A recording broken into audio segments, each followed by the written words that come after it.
Amém. Isaías capítulo 8, versículo 16, diz assim a palavra do Senhor: guarda o testemunho, sela a lei entre os meus discípulos. Amém? Podem sentar, irmãos? Eu selecionei esse texto de Isaías e trouxe o seguinte título para a nossa pregação: Novos anos, novos danos. Isto é o que nós vamos ver nesta noite. As pessoas com esperança, com expectativas, elas acabam fazendo promessas, por exemplo, ano retrasado, ano passado, muitas pessoas fizeram promessa de estarem melhor. E como nós estamos vendo a igreja hoje? Eu falo hoje, agora mesmo, neste momento, antes da meia-noite, como ela está agora? Está melhor do que ano passado? Ela está melhor do que ano retrasado? Não, meus irmãos. E por que as pessoas fizeram essas promessas? Porque elas acham que as coisas se resolvem em seus esforços próprios. As pessoas dizem que serão melhores, terão mais disciplina, elas dizem que estudarão uma certa faculdade, que farão concurso, que serão mais fiéis a Deus na igreja, isso e aquilo, terão planos para a família. As expectativas das pessoas são geradas em seu esforço próprio, na autoconfiança, na autodeterminação. De fato, algumas pessoas mais disciplinadas conseguem avançar em seus projetos e alcançam seus resultados. Mas, em geral, observe os planos delas, são terrenos e não são espirituais. As pessoas dizem, esse ano eu vou fazer isso, mas esse fazer isso é o quê? É com Deus? Ontem nós orávamos aqui em nosso culto de quinta de oração e o Senhor falou aqui conosco.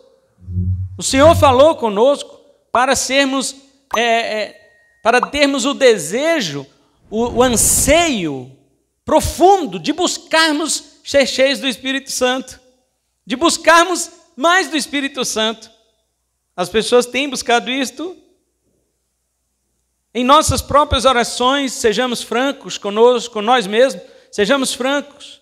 Em nossas próprias orações nós dizemos, Senhor, antes de tudo que eu quero buscar em Tua presença, eu quero ser cheio do Teu Espírito. Sejamos honestos. É isso que temos falado em nossas orações? As pessoas, irmãos, precisam ultimamente de uma coisa chamada poder. O poder que foi dado para a igreja, Atos 1:8. Não é isto que está escrito lá? Recebereis poder ao descer sobre vós o Espírito Santo. Jesus Cristo falou depois da sua ressurreição. Mas antes dele morrer, ele disse a seguinte palavra: por se multiplicar a anomia, a falta da lei, a desordem, o amor, o agape, o quê? De quase todos. Esfriar, esta palavra no grego significa um sopro gelado da alma. Queridos, nós não estamos mais vendo crentes fervorosos no Espírito. Raramente você encontra isto. Crentes que na oração são quebrantados para chorar aos pés de Cristo.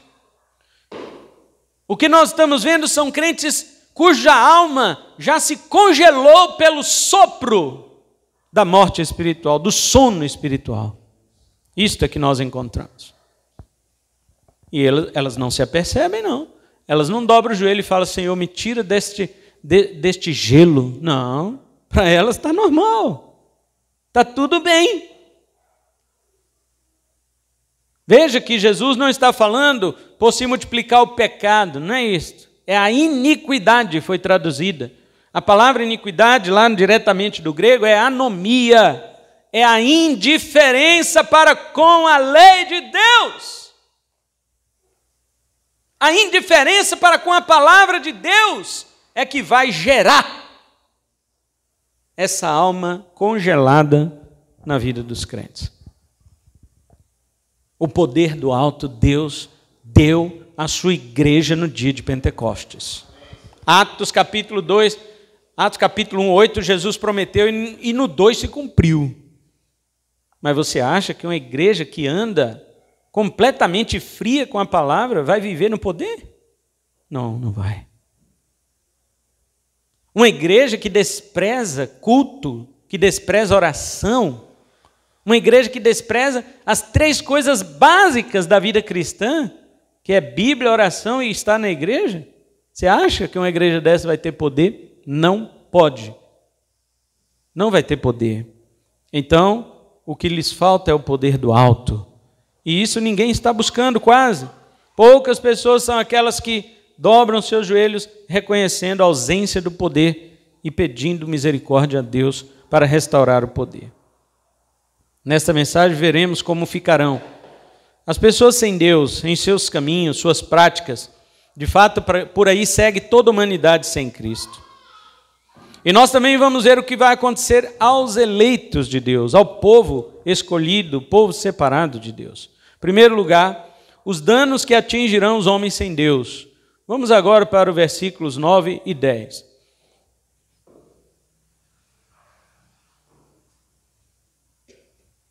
Diz assim: ó povos, enfurecei-vos e sereis destruídos. Dai ouvidos todos vós que sois da terra distantes. Preparai-vos para a luta e sereis despedaçados. Preparai-vos e sereis despedaçados. Fazei planos e eles serão frustrados. Dai ordens e elas não se cumprirão, porque Deus está conosco. Se você voltar um capítulo antes, no capítulo 7 e no versículo 14, você vai ver que a profecia dizia que a virgem conceberia e daria à luz um filho cujo nome seria Emanuel. E agora aqui no capítulo 8, verso 10, o profeta Isaías, ele mostra a situação das nações sem Deus, se levantando para lutar contra o povo de Deus, mas ele diz no final: todos os seus projetos serão destruídos, porque Deus está conosco. Esta palavra no hebraico é também Emanuel. É a mesma palavra que está no capítulo 7, verso 14. Então, qual é o perfil, qual é o diagnóstico que a Bíblia dá das nações sem Deus para estes últimos anos? Primeiramente, que eles vão se reunir. Na NTLH, se alguém tem essa versão aí, acho que a Júlia tem, né, Júlia? Na NTLH está dizendo: reúnam-se povos, reúnam-se povos. Na nossa diz, na corrigida, né, se alguém tem a corrigida, vai dizer: alvorocem-se os povos. E na atualizada diz: enfureçam-se os povos. O sentido aqui é que as nações, elas se reunirão em fúria contra Deus. Este é o sentido. A palavra hebraica, ela dá esse duplo significado: reunião e ira. Reunião e ira. Então, algumas versões traduziram por reúnam-se povos, e outras traduziram enfureçam-se povos. Sim, as nações se reunirão, como nós já sabemos, e toda reunião delas é com uma fúria contra Deus. É para lá que caminham os povos. Os povos não estão, irmãos, se aproximando de Deus. A filosofia humanista que nós ouvimos todos os dias, mesmo que não seja nas escolas ou faculdades, que nós não temos acesso, mas você tem acesso à ideologia desta filosofia na televisão, nas redes sociais, você tem acesso delas em qualquer lugar, nas mídias, nas propagandas. A filosofia humanista, ela diz que o homem sempre vai melhorar. Eles tentaram pensar isso quando começou o crescimento do conhecimento científico, no final do século XIX. Eles acharam que isto ia trazer a paz para o mundo. Logo no início do século XX, tivemos 2 guerras mundiais. Eles, então, se desesperaram e entraram em um conflito com a própria humanidade. Porque o homem não pode melhorar. O homem, ele está envenenado pela picada da serpente do Éden. Você já viu alguém picado de uma cobra super venenosa? melhorar sozinho, ele precisa de um soro antiofídico. Ele precisa de antídoto. Ele não pode melhorar sozinho. Deixado a si mesmo, ele morrerá. Assim é que está a humanidade. Eles se reúnem, você vê, as reuniões estão acontecendo. Tudo tem nome. G7, G20, até a igreja imitou, né? Fez G12. Então, tá um monte de gente fazendo reunião de G isso, G aquilo. Por quê? As nações, vocês pensam que eles estão se reunindo para Deus? Para falar de Deus em suas reuniões? É proibido falar esta palavra no meio das reuniões deles. Assim como estão vendo vocês nas leis do nosso país, querendo cada vez mais proibir leitura de Bíblia nas escolas, presença de Bíblia nas escolas, ausência da religião nos ensinos, e assim por diante. As pessoas estão cada vez mais tirando tudo aquilo que se diz que é de Deus. Lembra do que Paulo falou sobre o anticristo? Que ele ia o quê? Ele ia tomar o lugar de Deus. Ele ia se assentar no santuário de Deus. Ele ia falar como Deus. Ele ia querer parecer Deus. Portanto, estes povos se reúnem em sua fúria. Mas a palavra diz e ainda repete, olha o verso 9: preparai-vos para a luta, mas vocês serão destruídos. Vocês se enfurecem, ó nações, mas serão destruídos. E diz ainda que eles se prepararão para a luta, como temos visto aí. Ou seja, os homens sem Deus sempre se prontificaram para lutar contra Deus e contra o seu povo. Isso não é novidade. Nós temos exemplos disso desde a antiguidade, quando aquele homem chamado Nimrod fez planos para levantar uma torre e nela aglomerar os homens para que não se espalhassem sobre a terra. Gênesis 11, versículo 4. Edifiquemos para nós uma torre e juntemo-nos nela para que não sejamos espalhados sobre a terra. Enquanto Deus havia dito 2 capítulos antes para Noé: Noé, cresça, multipliquem, enchem a terra. E os homens fazem planos contra Deus. Eles querem lutar contra Deus. Lá em Apocalipse 16 tem um texto que fala que os ímpios, servos de Satanás, seguidores do anticristo, eles se juntarão contra o Cordeiro num lugar chamado Armagedon. Mas a Bíblia diz: o Cordeiro os vencerá, porque ele é Rei dos reis e Senhor dos senhores. E diz mais: vencerão também com ele os chamados eleitos e fiéis. Mas as nações estão achando que podem alguma coisa contra Deus. Olha, irmãos, você pode pensar assim: mas eu não vejo nenhuma nação lutando contra Deus. A primeira coisa que você tem que pensar que eles fizeram foi implantar o ateísmo como pensamento estatal. Todas as nações já fizeram isso, tá bom?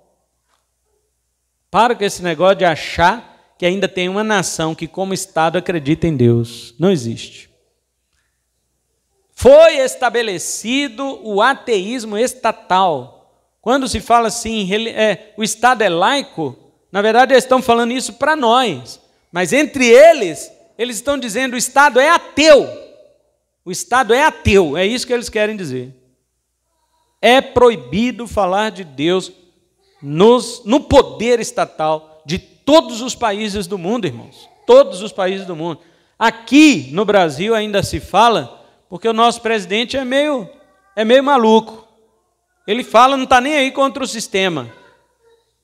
Mas já está determinado que todo país, toda nação vai ter que se tornar ateísta. Diz a palavra do Senhor que os planos, porém, destas nações, olha o verso 10, fazei planos e eles serão frustrados. Diz também a palavra do Senhor, lá no Salmo 33, verso 10, ele diz: o Senhor frustra os planos das nações. Deus é poderoso para não admitir que as nações venham elaborar planos contra Ele. Aí você fala: mas como as pessoas vão lutar contra Deus? Primeiro, tornando o Estado ateu. E segundo, perseguindo a igreja de Deus. Porque quando Paulo perseguia, antes de converter, aos crentes, o que Jesus falou com ele? Paulo, por que me persegues? Jesus não perguntou, Paulo, por que persegues a minha igreja? Não. Jesus falou, por que me persegues? Jesus, irmão, já estava no céu. Jesus já estava à direita do Pai. Mesmo assim, Jesus sente. Ele sente. Quando o corpo dele, que está aqui na terra, é açoitado, é perseguido, é maltratado, é martirizado. Jesus sente. Por isso ele disse a Paulo, por que me persegues? Por isso que Paulo, nas cartas, ele dizia assim, ainda me resta cumprir as aflições do corpo de Cristo. Cristo cumpriu o seu papel de mediador, de salvador, e ele como cabeça foi para o céu, mas o corpo dele está na terra. E aqui na terra nós vamos sofrer os açoites, as chicotadas das nações. É isto que o profeta está dizendo. As nações fazem planos, as nações se reúnem, se iram, se irritam. As nações, elas se preparam para a guerra. Mas para a guerra contra quem? É contra Deus, irmãos. E lá neste lugar chamado Armagedon, que é espiritual, né? Não tem nada a ver com... onde é que fica Armagedon? Não existe isso. A questão é que todo lugar do mundo é Armagedon. Todo lugar do mundo tem esta nação, Gog, reinada, né, esta nação de Gog reinada por Magog. No mundo inteiro tem. As pessoas ficam achando, o que será Gog e Magog em Israel, no Apocalipse? Todas as nações e seus príncipes, todas as nações e seu governo são Gog e Magog. Todos eles são inimigos de Deus, tiram Deus de tudo e depois perseguem o seu povo. Ainda diz lá, no verso 10, né? Dai ordens, e elas não serão cumpridas. Não é isso que estamos vivendo? Estamos vivendo em dias que as ordens das autoridades estão solapando a liberdade do indivíduo. Querido, não existe Estado que possa te dar o direito à liberdade, não. Não existe. Ninguém, a não ser Deus, pode te dar o direito à liberdade. Porque a liberdade do ser humano é algo que é característico da imagem e semelhança de Deus nele.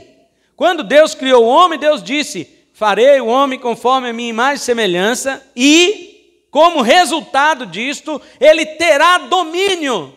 É sobre outro homem? Não, é sobre os peixes do mar, sobre as aves do céu, sobre os animais que rastejam pela terra. No governo, perante as criaturas, é que o homem manifesta que ele é imagem e semelhança de Deus. Agora, quando vem um outro, óbvio que deve haver autoridade sim, mas quando vem esta autoridade e que coloca sobre você que você vai ter liberdade ou não, eles estão solapando esta liberdade natural e tentando tomar o lugar de Deus na sua vida. Isso é impossível, não pode acontecer. E já é o que nós estamos vendo. Vocês viram recentemente um juiz agora falando sobre um pai que não quer vacinar o seu filho, vai perder a guarda do seu filho?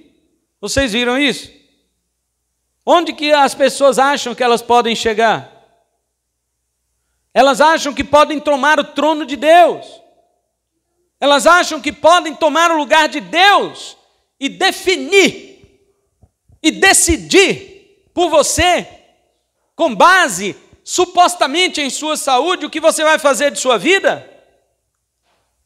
As nações dão ordens, disse o Senhor no versículo 10, mas elas não se cumprirão. Sabe por quê? Porque Emanuel, Deus está conosco. Porém, chegará esse dia, né? Que essas ordens não passarão do papel. Agora veja, irmãos, que a igreja, o povo de Deus, muitas vezes rejeitou a Deus.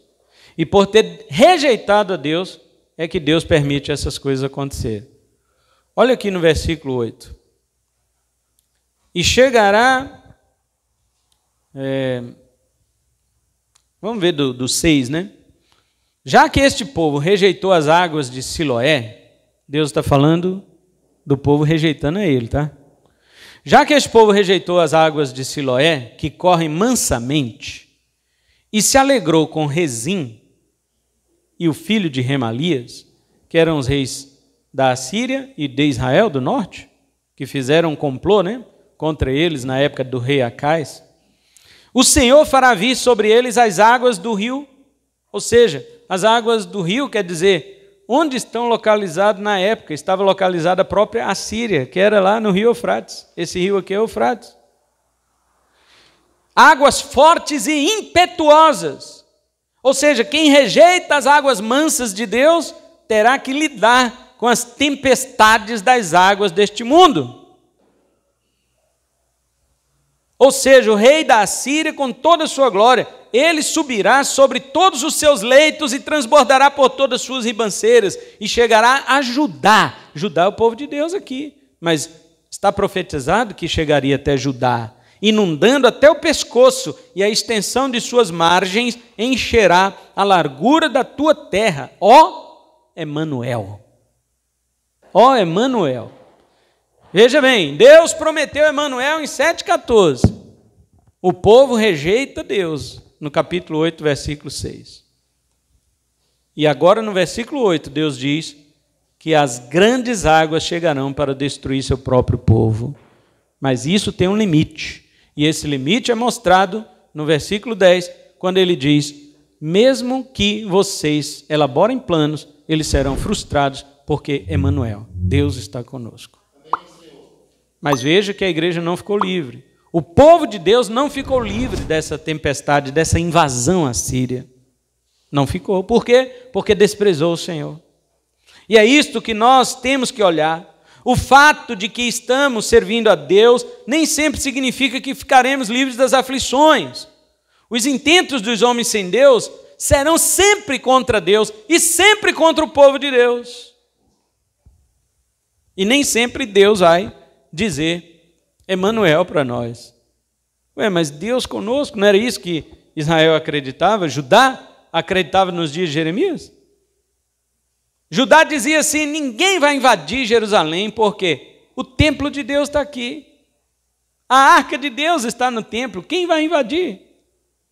E Deus usou Jeremias e disse para eles assim: parem de falar templo do Senhor, arca do Senhor, parem com isso. Porque do que adianta vocês terem a minha lei na sua boca, mas o seu coração andar longe de mim? É o que nós temos visto hoje, irmãos, na igreja, e a igreja sempre com o mesmo discurso, com o mesmo sermão, de que vai ficar tudo bem. Não vai, não pode, porque estamos distanciados da lei de Deus. Emanuel queria ser o Deus conosco, mas a igreja prefere muitas vezes os rios caudalosos deste mundo, e não as águas tranquilas de Siloé.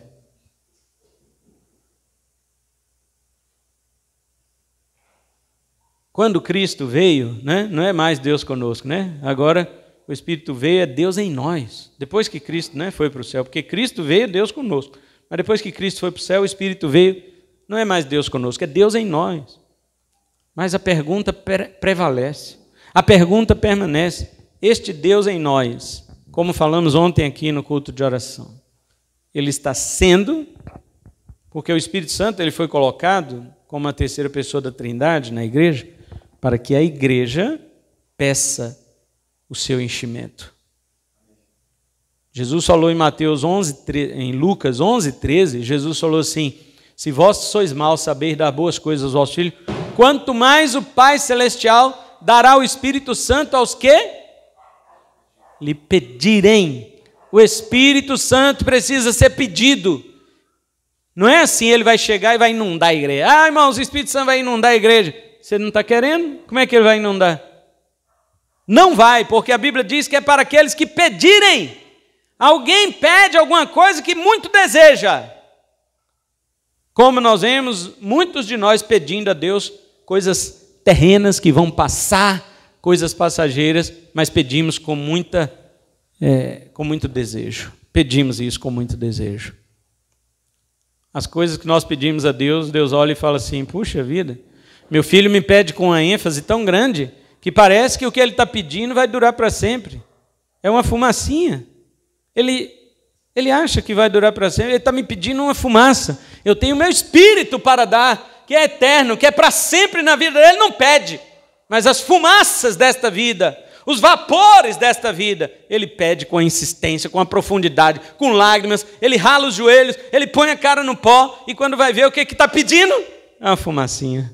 Oh, meus filhos, vocês deviam buscar as águas mansas de Siloé. Vocês deviam buscar as águas mansas de Siloé. O Espírito já foi dado quando você creu, meu irmão. Isso ninguém nega, não. O Espírito Santo não abandona aquele que creu. A questão não é quanto você tem do Espírito, é quanto o Espírito tem de você. A questão não é quanto você está cheio do Espírito, mas se você está cheio no Espírito. Então, finalizando esta parte, Jesus disse em Mateus 12, 33, toda árvore má produz frutos maus. Não adianta você esperar algo bom de uma árvore má.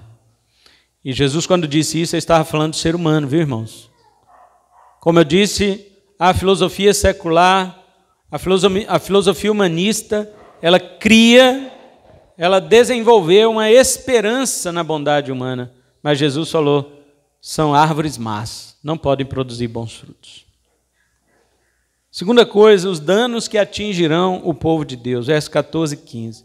Está escrito, então ele será o vosso santuário. Olha só, não parece uma palavra de esperança? Então Deus será o vosso santuário. Aí todo mundo diria, amém, que bênção. Mas servirá de pedra de tropeço e rocha de escândalo para as duas casas de Israel. Servirá de armadilha e de laço aos moradores de Jerusalém. Por que Deus está dizendo isto?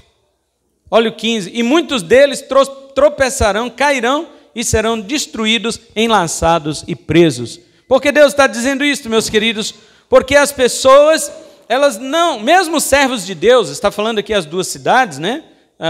Está falando de Israel no norte e Judá no sul, né? Essas duas casas de Israel que cairão, tanto Israel no reino do norte, que caiu nas mãos da Síria, e Judá no reino do sul, que caiu nas mãos da Babilônia. Mas o que Deus está falando por meio do profeta aqui, é que ele poderia servir sim de santuário para o povo, mas o povo confiava mais no santuário de tijolos que Salomão havia construído. Havia uma confiança, não no Deus do santuário, mas no santuário de Deus. Havia uma confiança estranha, diferente, porque Deus não quer ser confundido com nada daquilo que Ele representa, irmãos. As pessoas têm essa mania de confundir Deus com aquilo que Ele representa, que representa Ele. Basta colocar qualquer coisa que representa Deus aqui, as pessoas daqui a pouco já estão adorando aquilo. Quando as serpentes morderam e envenenaram o povo de Israel no deserto, para poder livrar o povo daquilo lá, Deus falou para Moisés, constrói uma serpente de bronze, coloca ela numa haste e levanta. Todos que olhar para essa serpente de bronze serão curados. Imagina a maravilha, você picado por uma serpente, uma víbora do deserto, uma das mais venenosas do mundo, o veneno dela subindo por toda a sua circulação, e agora você tem um antídoto. Você pode olhar para uma serpente de metal pendurada em uma haste e aquele veneno ele faz o efeito contrário. Ele começa agora a sair do seu corpo e o seu sangue volta a circular com oxigênio, o seu sangue volta a circular com pureza e você é curado daquela mordedura. Não é maravilhoso? Mas você sabe o que aconteceu? O povo passou mais de 400 anos adorando aquela serpente. E chamaram ela de Neustã, que significa pedaço de metal. Vamos adorar o nosso Deus. Como é que é o nome dele? É um pedaço de metal. E adoraram mais de 400 anos. Somente o rei Ezequias teve essa coragem de ir lá destruir. Agora eu fico imaginando, a Bíblia não fala não. Ezequias pegando aquela serpente de bronze, destruindo, e o povo berrando e gritando, não, não, por favor, não destrua o nosso Deus, o nosso ídolo. Eu imagino isso. Eles não iam deixar de graça. Ezequias destruiu porque era rei. Agora é sobre os protestos do povo, eu creio. Porque o pai de Ezequias era um idólatra. O pai dele era um idólatra. É este aqui que está tratando de Isaías 8, é ele, o pai dele. Quando ele foi destruir aquela serpente, as pessoas deram seus protestos. Embora a Bíblia não diga, eu imagino isto. Agora, você acha que isso só atinge as pessoas de fora? Olha o que Deus advertiu ao profeta no verso 11. Pois o Senhor me falou com firmeza e me advertiu a não andar pelo caminho deste povo. Deus advertiu seriamente o profeta. Mesmo assim, o povo ainda estava perdido com medo dos seus inimigos. Olha o verso 12. Não chameis conspiração, Deus falando. Não chameis conspiração a tudo quanto este povo chama de conspiração. Não temais aquilo que ele teme, nem vos assusteis. Você já observou, meus irmãos, que os crentes, eles têm medo daquilo que o mundo tem medo? Nós não testemunhamos isto há 2 anos. O vírus veio, nem tão apavorante assim, mas as pessoas tornaram o vírus o monstro do ano 2020 e do ano 2021, não é? Aí quando começou a perder o medo do monstro, que eles começaram a fazer o monstro mudar. Sabe aqueles monstros que mudam? Uma hora ele é verde, agora ele é roxo, ele é não sei o quê. É o monstro que vai mudando. Por quê? Temos que continuar mantendo as pessoas com medo. As pessoas já estão acostumadas com o monstro. Então vamos dar nomes gregos para ele. E aí começou a dar. É Delta. É Ni. É Ômicron. Alfabeto grego. Daqui a pouco está no ômega, né? A última letra do alfabeto grego. Aí do alfa ao ômega. É mais uma do anticristo, querendo tomar o lugar de Cristo. Porque ele que é o alfa e o ômega, né? Até vi uma charge assim, alguém desenhou lá, uma pessoa virando para outra falando, você tem que ter medo do Ômicron. E a pessoa respondeu, você tem que temer o alfa e o ômega. Porque, irmãos, as pessoas temem o que o mundo teme.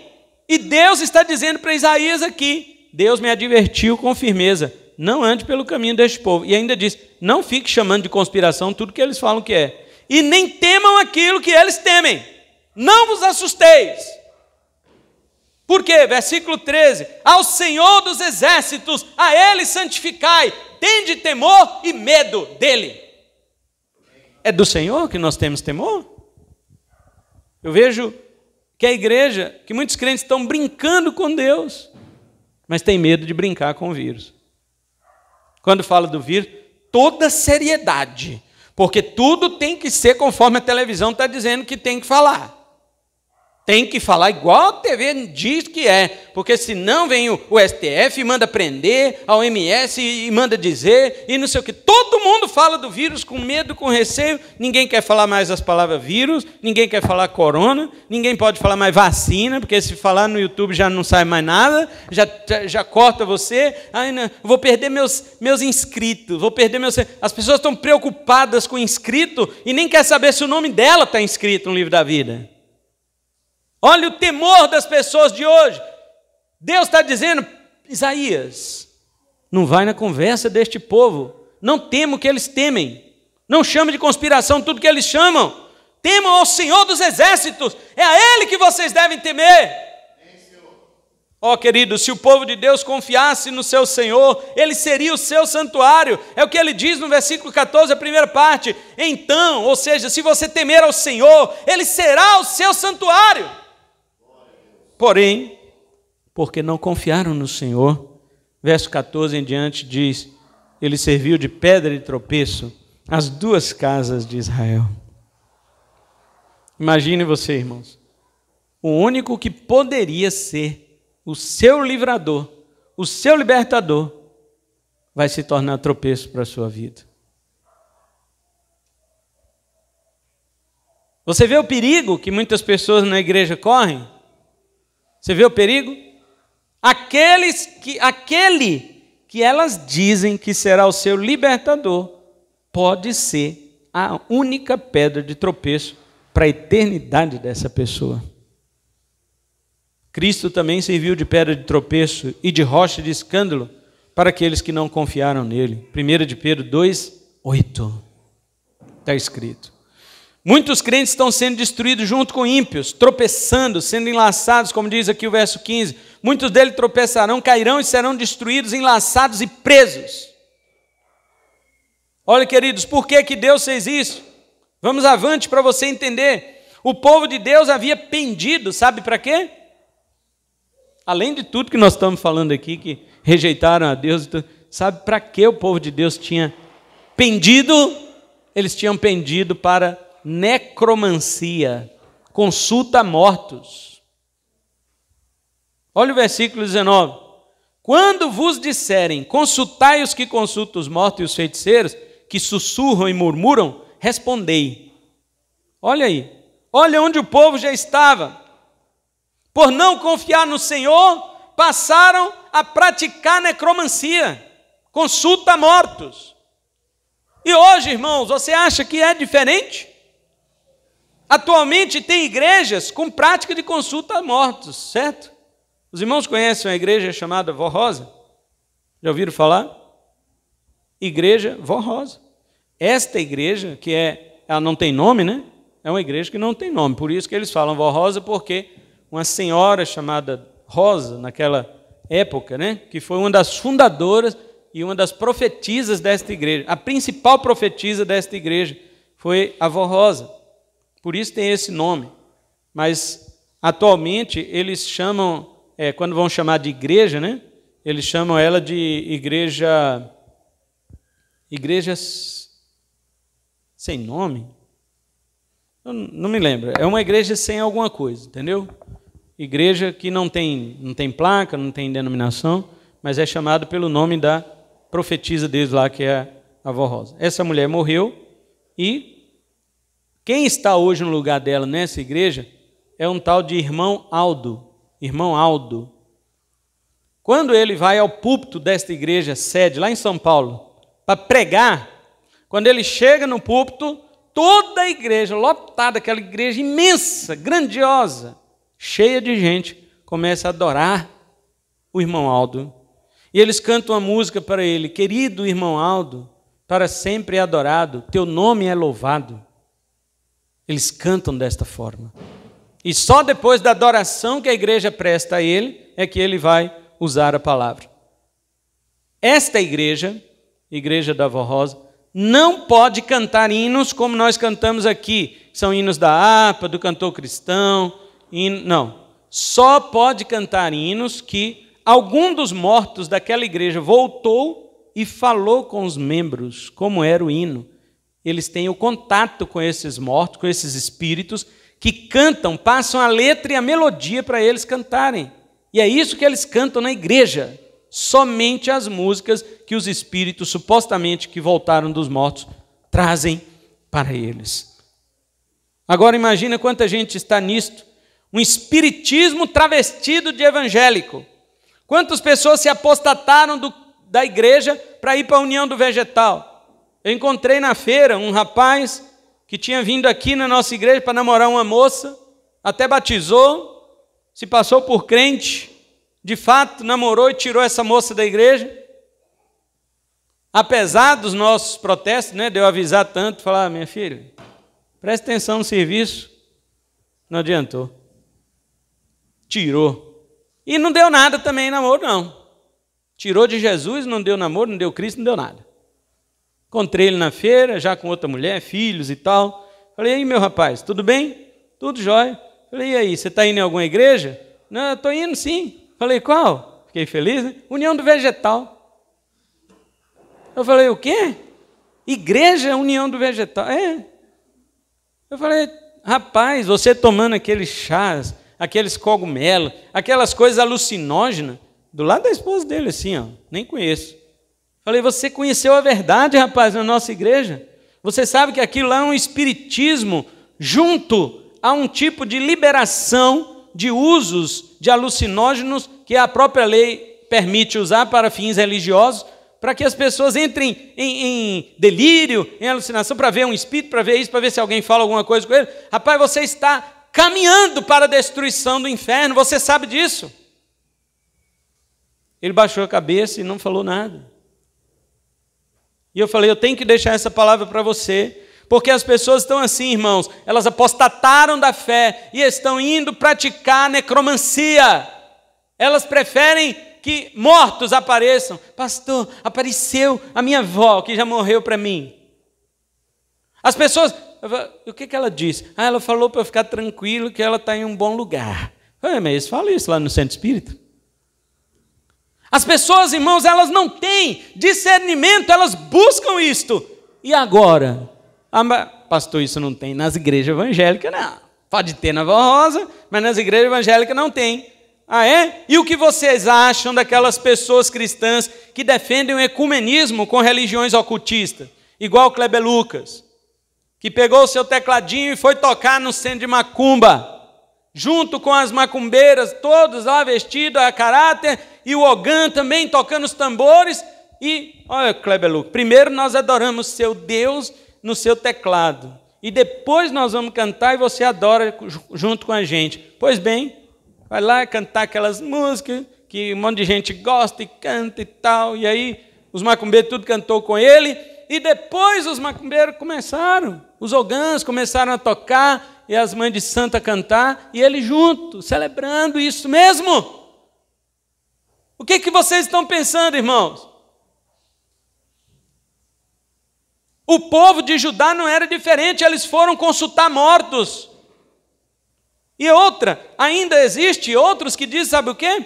Quando você vai criticar uma ação dessa, a pessoa diz assim, esses crentes retrógrados, esses crentes fundamentalistas, ficam criticando, e se Jesus estivesse aqui, falaram isso para mim, se Jesus estivesse aqui, ele ia andar, era com os homossexuais, com os drogados, com os macumbeiros. Jesus ia andar com esse povo, porque na época de Jesus ele andava com esse povo. Onde é que você viu isso na Bíblia?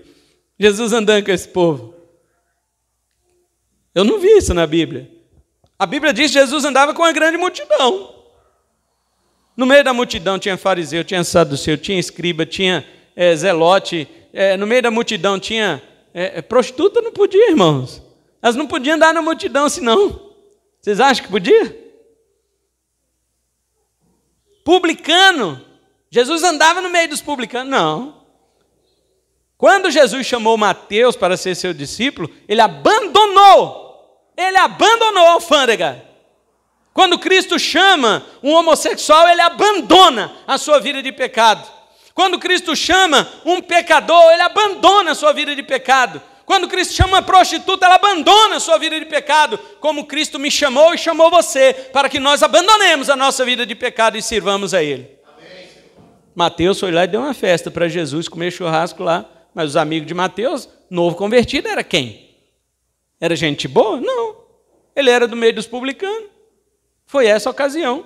E a outra, quando Jesus foi na casa de Zaqueu, que também era publicano. Jesus não andava no meio de prostituta.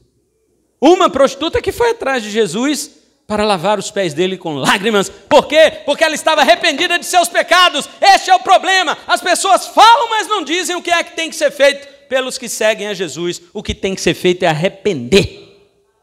Aquela mulher se arrependeu, ela chorou aos pés de Jesus. E o que Jesus disse para ela? Teus pecados estão perdoados. Ele não falou assim, continua na prostituição que eu vou andar contigo. Não!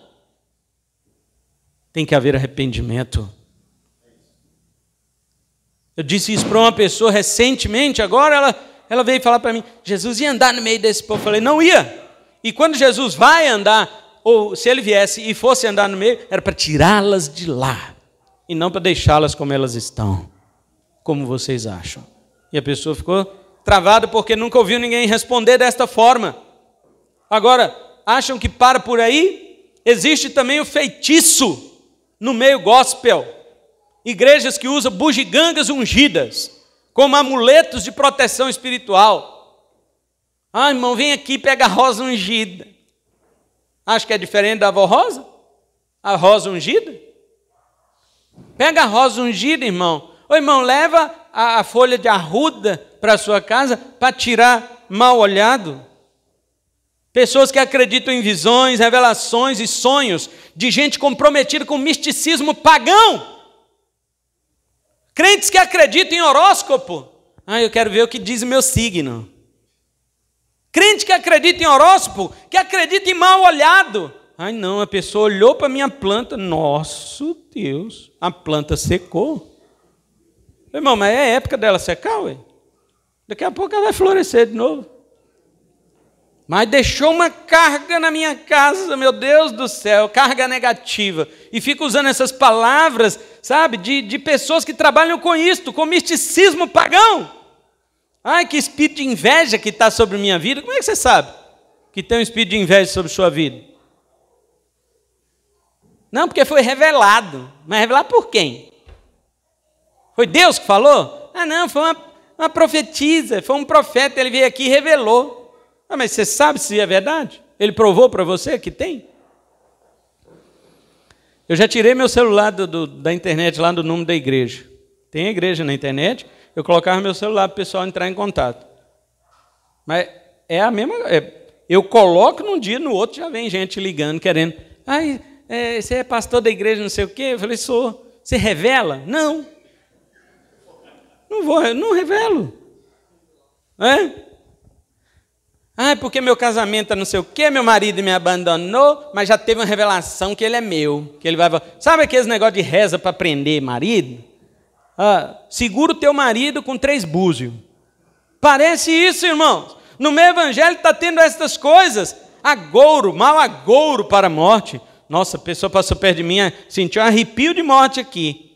Não é? Práticas semelhantes a que Judá viveu na época de Isaías. Agora olha a ordem de Deus para o povo de Deus. Ainda aí no versículo 19, olha o que ele diz. Por acaso, a parte B do 19, por acaso um povo não consultará seu Deus? Em favor dos vivos é que se vão buscar os mortos? Olha o que o profeta responde. Agora, vamos ao verso 20. Ele diz assim, à lei e ao testemunho. Se eles não falarem conforme esta palavra, nunca verão raiar o amanhecer. Aí está a palavra de Deus para você, meu irmão, minha irmã. Para evitar os danos na sua vida espiritual, volte-se para o testemunho, volte-se para a palavra, volte-se para a lei de Deus. Ela é que vai livrar você destas pragas malignas, de tudo isto que vai acontecer, destes danos do fim dos tempos. Se você não fala conforme a palavra, não pensa conforme a palavra e não age conforme a palavra, você não vai ver o amanhecer. Sabe o que Deus está dizendo? A tua vida será trevas espirituais. Você vai ficar na confusão o resto da vida. E outra, não para. Quando acontecer a punição, ela vai te pegar. Olha o verso 21. Passarão pela terra oprimidos e famintos. Quando tiverem fome, ficarão irados e olhando para cima, amaldiçoarão o seu rei e o seu Deus. Você está achando que Deus, quando pune alguém, este alguém melhora, irmãos? Apocalipse também nos diz isto, que as pessoas, elas sofrerão, mas elas blasfemarão de Deus e não se arrependerão das suas más obras. Tudo por quê? Porque acharam que estava no meio do povo de Deus e estava tudo resolvido. Não. A lei e ao testemunho. Se você não falar conforme esta palavra, você vai perecer na negridão das trevas. Então, queridos, a igreja não está livre disso para os próximos anos. Tem gente que não confia mais na palavra de Deus. Nesse declínio espiritual que nós estamos vivendo, algumas pessoas já penderam para o ceticismo, deixaram de crer em tudo. Outras penderam para o misticismo, que é crer em tudo, né? É o contrário. O ceticismo desacredita de tudo, o misticismo crê em tudo, né? Outros para a mistura das religiões, todas as religiões são boas, sincretismo, né? E Jesus disse isso nessa versão que eu estou usando, que é o Almeida século 21, diz assim: por se multiplicar a maldade, a anomia, a falta de lei, por se multiplicar a indiferença com a lei de Deus, o amor de muitos esfriará. E para nós encerrarmos, para nós orarmos, esses males não atingirão os eleitos de Deus. Olha agora aí no capítulo 9, versículo 1 e 2. Entretanto, não haverá escuridão para quem estava aflita. Em tempos passados, ele humilhou a terra de Zebulon e de Naftali, mas no futuro fará glorioso o caminho do mar, além do Jordão, a Galileia dos gentios. Você espera no Senhor? Para a terra que estava aflita, Deus tem uma promessa, não de escuridão e trevas, mas de luz e de alegria. Verso 2, o povo que andava em trevas viu uma grande luz, e resplandeceu a luz sobre os que habitavam na terra da sombra da morte. Aleluia! Nós vivíamos assim, debaixo do poder da treva e da morte, Efésios 2, mas Ele trouxe vida e luz para nós. E como isto aconteceu, versículo 4, porque Ele quebrou o jugo da sua carga e a canga do seu ombro, que é a vara do castigo do seu opressor. Deus já quebrou isso de sobre os nossos ombros. Deus tirou todas as botas de guerra, as vestes de sangue, elas não servem para nós. Aqui está falando, no versículo 5, porque todo calçado pesado de guerra, toda bota e capa encharcada de sangue serão queimados e destruídos pelo fogo. Deus trouxe momentos de paz, Deus trouxe vida para o seu povo, Deus trouxe esperança, Deus retirou as armas de guerra, as nações se levantam, mas o povo de Deus é protegido e guardado por Ele. Outro motivo porque Deus fará isto por nós, verso 6, porque um menino nos nasceu, e um filho se nos deu, e o governo está sobre os seus ombros. A vara não está mais sobre os nossos ombros, mas sobre os ombros de Cristo está o poder, está o governo, está o domínio, está a soberania para todo sempre. E o seu nome será maravilhoso conselheiro, Deus forte, Pai eterno e príncipe da paz. Aleluia, é Ele que trouxe a paz para nós, Ele é a nossa paz, Efésios 2,14, e de ambos os povos fez um. E agora nos leva para Deus, pois não é mais a vara do inimigo que fere os nossos ombros, porque Ele levou sobre os seus ombros o governo e o domínio para todo sempre. Aleluia. Ele veio e trouxe a luz, Ele veio e trouxe a paz, e nós estamos debaixo do seu reino. Este reino aumentará, diz o versículo 7, o seu domínio aumentará, e haverá paz sem fim. Aleluia! E Ele estabelecerá em firmeza e retidão de justiça para sempre. E diz a palavra, o zelo do Senhor dos exércitos fará com que isto se cumpra e com que isto aconteça. Aleluia! O mundo caminha para o dano, muitos crentes caminham para o dano, mas para você que espera no Senhor há uma promessa. Você não ficará na escuridão, você não ficará em guerra, em inimizade contra Deus, você terá paz perfeita, paz eterna, porque Jesus disse em João 14, 27, deixo-vos a paz, a minha paz vos dou, não como o mundo dá, não turbe o vosso coração. Você está com seu coração turbado?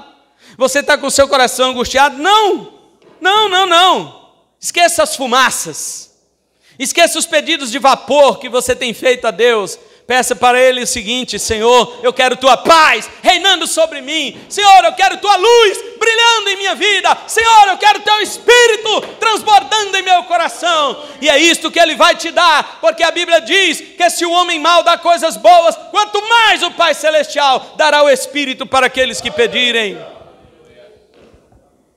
Não se preocupe com os danos, novos anos, novos danos, mas para aquele que espera no Senhor, as suas forças se renovarão, eles serão restabelecidos, serão restaurados, e eles estarão de pé neste dia quando o Senhor voltar. É aí que está a nossa esperança. Coloquemos-nos de pés em nome de Cristo e aplaudamos ao Senhor Jesus.